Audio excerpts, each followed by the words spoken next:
نحمده ونصلي على رسوله الكريم اما بعد فاعوذ بالله من الشيطان الرجيم بسم الله الرحمن الرحيم قل ان الموت الذي تفرون منه فانه ملاقيكم ثم تردون الى عالم الغيب والشهادة فينبئكم بما كنتم تعملون وقال النبي صلى الله عليه وسلم كن في الدنيا كأنك غريب أو عابر سبيل أو كما قال صلى الله عليه وسلم۔ اللہ رب العزت نے ہم سب کو مسلمان بنایا اور اسلام نے ہمیں یہ تعلیم دی کہ جب کسی کے ہاں کوئی خوشی ہو یا کوئی غمی ہو تو مسلمان ایک جسم کی طرح ہیں، اپنے مسلمان بھائی کے خوشی میں بھی اور غمی میں بھی شریک ہوں، ان کے غم کو اپنا غم سمجھیں، ان کی خوشی کو اپنی خوشی سمجھیں۔ جس طرح سے جسم کا کوئی حصہ، آنکھ میں درد ہو، داڑھ میں درد ہو، کانوں میں درد ہو، پورا جسم اس کے ساتھ شریک ہو جاتا ہے، یوں ہی مسلمان ایک جسم کی طرح ہیں، اور کسی مسلمان کا کوئی صدمہ، کوئی دکھ، وہ تمام مسلمانوں کا صدمہ ہے، تمام مسلمانوں کا وہ افسوس کا مرحلہ ہے۔ یہاں ہماری پھوپھی جان رضیہ صاحبہ اللہ کو پیاری ہو گئیں، حضرت مولانا عبدالرشید ربانی صاحب دامت برکاتہم، ہمارے چچا جان، وہ یہاں پہنچتے اور تعزیت کرتے، لیکن آپ سب جانتے ہیں کہ اتنے دور کے فاصلے، اپنے اپنے مقام پر رہتے ہوئے جو کچھ جس سے ہو سکا اس نے مرحومہ کے لیے پڑھ کر ایصال ثواب کیا، اور میں حضرت ہی کی طرف سے یہاں آپ کے پاس حاضر ہوا ہوں کہ آپ کے پاس پہنچ کر آپ سے تعزیت کروں اور آپ کی دلجوئی کے لیے، آپ کی تسلی کے لیے اللہ اور رسول نے جو ارشاد فرمایا وہ ارشادات آپ تک پہنچاؤں۔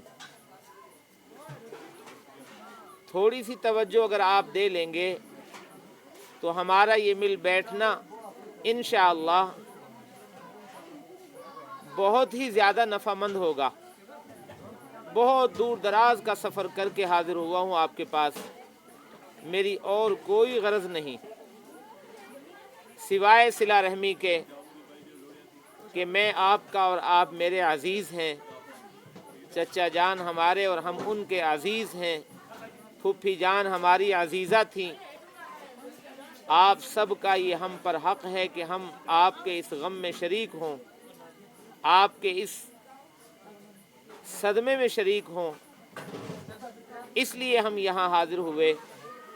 کہ ہم آپ کے پاس پہنچ کر آپ کی تسلی کے لیے، اطمینان کے لیے شریعت نے، اسلام نے، دین نے جو ہدایات عطا فرمائیں وہ آپ تک پہنچا سکیں۔ میں نے جو کلام پاک کی آیت تلاوت کی، اللہ رب العزت نے کلام اللہ میں ارشاد فرمایا، آپ فرما دیجئے، آپ علیہ الصلاۃ والسلام کو فرمایا، قل، آپ فرما دیجئے، بے شک وہ موت جس سے تم بھاگنا چاہتے ہو، بچنا چاہتے ہو، یہ ان قریب تمہیں آ کر اپنے شکنجے میں کس لے گی، یہ تمہیں دبوچ لے گی، تم پر واقع ہو کر رہے گی، اور اس موت کے آ جانے کے بعد تمہیں اس رب العالمین کی بارگاہ اقدس میں پیش کیا جائے گا جو غیب کا اور ظاہر کا جاننے والا ہے۔ پھر وہ اللہ جس نے تمہاری تنہائیوں کو دیکھا، تمہاری راتوں کو دیکھا، تمہاری خوشی کو دیکھا، تمہاری غمی کو دیکھا، تمہارے دیکھنے کو دیکھا، تمہارے بولنے کو دیکھا، تمہارے سننے کو دیکھا، تمہارے ایک ایک جسم سے نکلنے والے عمل کو جو دیکھ رہا تھا، وہ اللہ تمہاری اس زندگی کا تمہیں حساب دے گا۔ تمہارا جو نتیجہ بنے گا، تم نے یہاں رہتے ہوئے اپنے اللہ کریم کو راضی کرنے کی کوشش کی، محنت کی، تو تمہارے لیے تمہارا نتیجہ انعامات کی شکل میں تیار ہے۔ اور اگر کسی نے یہاں کی زندگی میں اپنے مالک کو بھلا دیا اور نفس اور شیطان کی پوجا میں لگ گیا، اپنے مقصد زندگی کو نظر انداز کر دیا، اپنے مالک کو اور رسول اللہ صلی اللہ علیہ وسلم کو ناراض کیا، تو ایسے انسانوں کے لیے اللہ نے جہنم کی آگ بھڑکا رکھی ہے۔ موت کا تذکرہ کلام اللہ میں بہت سے مقامات پر آیا۔ سب حضرات سے درخواست ہے تھوڑی دیر کے لیے ہماری اس نشست میں شامل ہو جائیں اور بات کو توجہ سے سن لیں۔ کلام اللہ میں موت کا تذکرہ کئی مقامات پر آیا، حتیٰ کہ آقا علیہ الصلاۃ والسلام جب بستر پر آرام کے لیے لیٹتے تو آپ یہ دعا پڑھتے، اللہم بسمک اموت و احیا، اللہ میں آپ کے نام سے مر رہا ہوں، آپ ہی کے نام سے جیوں گا۔ صبح کو جب آپ بیدار ہوتے تو آپ کے سرہانے کی طرف مسواک رکھی ہوتی، آپ دونوں ہتھیلیوں سے اپنی آنکھوں کو، میری طرف دیکھ لیجئے، یہ میرے آقا کا طریقہ ہے، میرے آقا کی سنت ہے، آپ بیدار ہوتے ہی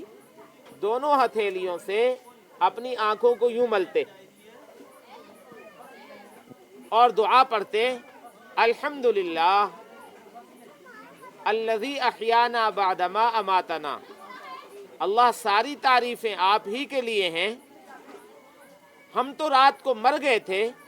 آپ نے مرنے کے بعد ہمیں دوبارہ زندہ کیا، جیسے آپ نے رات کو موت دے کر ہمیں صبح کو اٹھا لیا،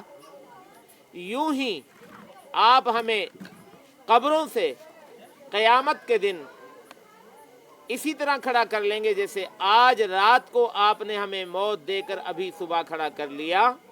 جب انسان سوتا ہے تو مر جاتا ہے، اور جب بیدار ہوتا ہے نیند سے تو یہ زندہ ہو جاتا ہے۔ فرمایا جیسے اے اللہ تو نے رات بھر موت دے کر ہمیں صبح کو اٹھا لیا، یوں ہی آپ بلا شرکت غیرے، کوئی انسان کہیں جلا دیا گیا، کہیں ڈوب گیا، ٹکڑے ٹکڑے کر دیا گیا اور ٹکڑے اس کے منتشر کر دیے گئے، سر دھڑ کہیں پھینک دیا، پیر کہیں پھینک دیے، ہاتھ کہیں پھینک دیا، لیکن آپ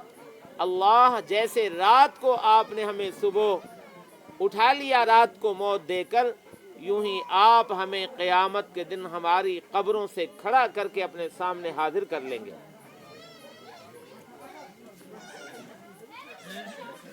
کلام اللہ نے انسان کو فلاح کے لیے ہر ممکن رہنمائی فراہم کی ہے۔ اب جو رہنمائی لینا چاہے تو اللہ کریم نے فرمایا وَمَا آتَاكُمُ الرَّسُولُ فَخُذُوهُ، تمہیں جو تمہارا رسول عطا فرمائے اس کو مضبوطی سے پکڑ لو، وَمَا نَهَاكُمْ